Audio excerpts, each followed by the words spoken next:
ছিল দুষ্টু মেয়ে, বেজায় হিংসুটে আর বেজায় ঝগড়াটে।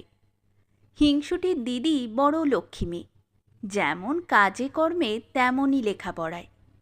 হিংসুটির বয়স 7 বছর হয়ে গেল, এখনও তার প্রথম ভাগই শেষ হলো না। আর তার দিদি তার চাইতে মোটে 1 বছরের বড়। সে এখনই বোধোদয় আর ছেলেদের রামায়ণ পড়ে ফেলেছে। ইংরেজি ফার্স্ট বুক তার কবে শেষ হয়ে গেছে। হিংসুটি কিনা সবাইকে হিংসে করে, সে তার দিদিকেও হিংসে করত। দিদি স্কুলে যায়, প্রাইজ পায়, হিংসুটি খালি বকুনি খায় আর শাস্তি পায়।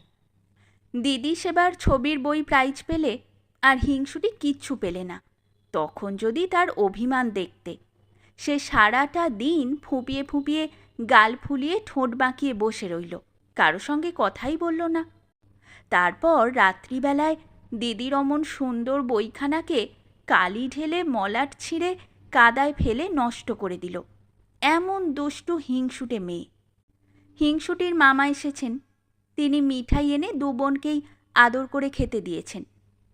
হিংসুটি খানিকক্ষণ তার দিদির খাবারের দিকে তাকিয়ে তাকিয়ে ভ্যাঁ করে কেঁদে ফেলল। মামা ব্যস্ত হয়ে বললেন, আরে আরে, কি হলো? জিভে কামড় লাগলো নাকি? হিংসুটির মুখে আর কথা নেই, সে কেবলই কাঁদছে। তখন তার মা এক ধমক দিয়ে বললেন, কি হয়েছে বল না। তখন হিংসুটি কাঁদতে কাঁদতে বলল, দিদির ওই রসমুন্ডিটা আমারটার চাইতেও বড়। তাই শুনে দিদি তাড়াতাড়ি নিজের রসমুন্ডিটা তাকে দিয়ে দিল। অথচ হিংসুটি নিজে যা খাবার পেয়েছিল তার অর্ধেক সে খেতে পারল না, নষ্ট করে ফেলে দিল।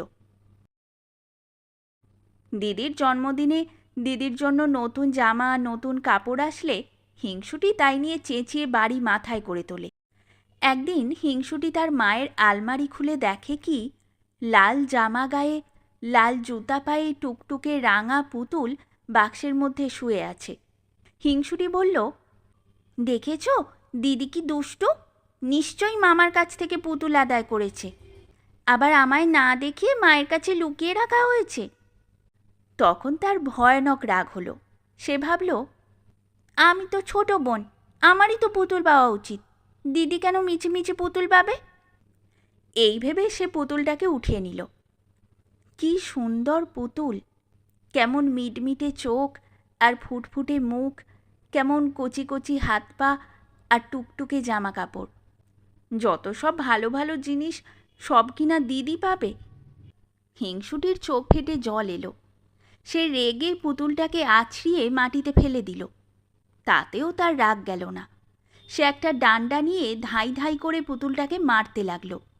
মারতে মারতে তার নাক মুখ হাত পা ভেঙে তার জামা কাপড় ছিঁড়ে আবার তাকে বাক্সের মধ্যে ঠেসে সে রাগে গড়গড় করতে করতে চলে গেল। বিকেলবেলা মামা এসে তাকে ডাকতে লাগলেন আর বললেন, তোর জন্য কি এনেছি দেখিসনি? শুনে হিংসুটি দৌড়ে এলো। কই মামা, কি এনেছো, দাও না।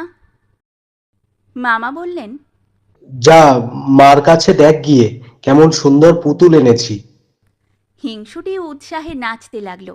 মাকে বলল, কোথায় রেখেছো মা? আলমারিতে আছে।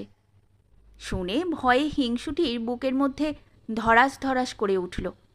সে কাঁদো কাঁদো গলায় বললে, সেটার কি লাল জামা আর লাল জুতো পরানো, মাথায় কালো কালো কোঁকড়ানো চুল ছিল? হ্যাঁ, তুই দেখেছিস নাকি? হিংসুটির মুখে আর কথা নেই। সে খানিকক্ষণ ফ্যাল ফ্যাল করে তাকিয়ে তারপর একেবারে ভ্যাঁ করে কেঁদে এক দৌড়ে সেখান থেকে পালিয়ে গেল। এরপরে যদি তার হিংসা আর দুষ্টুমি না কমে, তবে আর কি করে কমবে?